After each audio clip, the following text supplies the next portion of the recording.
Hi children, and welcome back to the next part of our George's Marvellous Medicine. So if you remember last time, George had made Marvellous Medicine number 2, but he had forgotten to put some things in and it hadn't had the same effect as Marvellous Medicine number 1. If you remember, the chicken had grown but just its legs. So we left Mr. Cranky running to the village to buy more flea powder and shoe polish. So this chapter is called Marvellous Medicine number 3.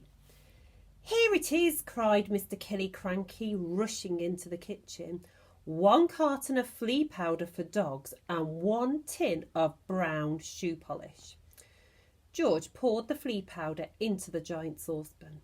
Then he scooped the shoe polish out of its tin and added that as well. Stir it up, George, shouted Mr. Cranky. Give it another boil. We've got it this time. I'll bet we've got it. After Marvellous Medicine number 3 had been boiled and stirred, George took a cupful of it out into the yard to try it on another chicken. Mr. Cranky ran after him, flapping his arms and hopping with excitement.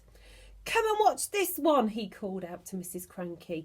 Come and watch us turning an ordinary chicken into a lovely great big one that lays eggs as large as footballs. I hope you do better than last time, said Mrs. Cranky, following them out. Come on, chicken, said George, holding out a spoonful of medicine number 3. Good chicken, chick, chick, chick, chick, chick, chick. Have some of this lovely medicine. A magnificent black cockerel with a scarlet comb came stepping over. The cockerel looked at the spoon and it went peck. Cock-a-doodle-doo, squawked the cockerel, shooting up into the air and coming back down again. Watch him now, cried Mr. Cranky. Watch him grow. Any moment he's going to start getting bigger and bigger. Mr. Killy Cranky, Mrs. Cranky and little George stood in the yard staring at the black cockerel. The cockerel stood quite still. It looked as though it had a headache. What's happening to its neck? Mrs. Cranky said. It's getting longer, George said.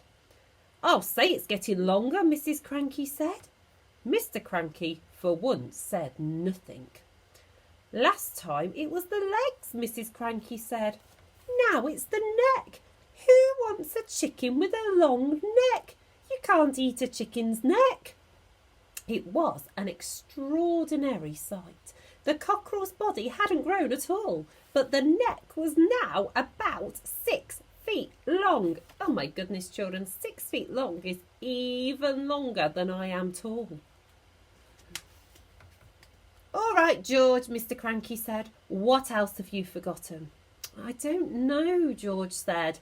Oh, yes, you do, Mr. Cranky said. Come along, boy, think. There's probably just one vital thing missing and you've got to remember it. I put in some engine oil from the garage, George said. Did you have that on your list? Eureka, cried Mr. Cranky. That's the answer. How much did you put in?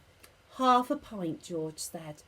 Mr. Cranky ran to the garage and found another 1/2 pint of oil. And some antifreeze, George called after him. I sloshed in a bit of antifreeze as well. Next chapter, Marvellous Medicine number 4. Back in the kitchen once again, George, with Mr. Cranky watching him anxiously, tipped 1/2 pint of engine oil and some antifreeze into a giant saucepan. Boil it up again, cried Mr. Cranky. Boil it and stir it. George boiled it and stirred it. You'll never get it right, said Mrs. Cranky. Don't forget, you don't just have to have exactly the same things, but you've got to have exactly the same amounts of those things.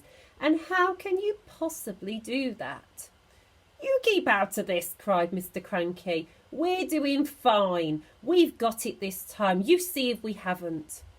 This was George's Marvellous Medicine number 4. And when it had boiled for a couple of minutes, George once again carried a cupful of it out into the yard. Mr. Cranky ran after him. Mrs. Cranky followed more slowly. "You're going to have some mighty queer chickens around here if you go on like this," she said. "Dish it out, George," cried Mr. Cranky. "Give a spoonful to that one over there," and he pointed to a brown hen. George knelt down and held the spoon with the new medicine in it. "Chick, chick," he said, "try some of this."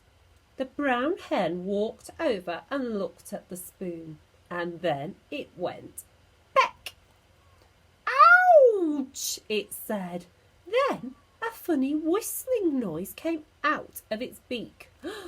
"Watch it grow," cried Mr. Cranky. "Don't be too sure," said Mrs. Cranky. "Why is it whistling like that?" "Keep quiet, woman," said Mr. Cranky. "Give it a chance." They stood there staring at the brown hen. "It's getting smaller," George said. "Look at it, Dad. It's shrinking." And indeed it was. In less than a minute, the hen had shrunk so much it was no bigger than a new hatched chick. It looked absolutely ridiculous. Oh my goodness, children. So instead of growing, that one had shrunk. How ridiculous is that? So we're going to leave it there, and the next time when we come back will be our final part of the story. So see you all soon, children. Stay safe.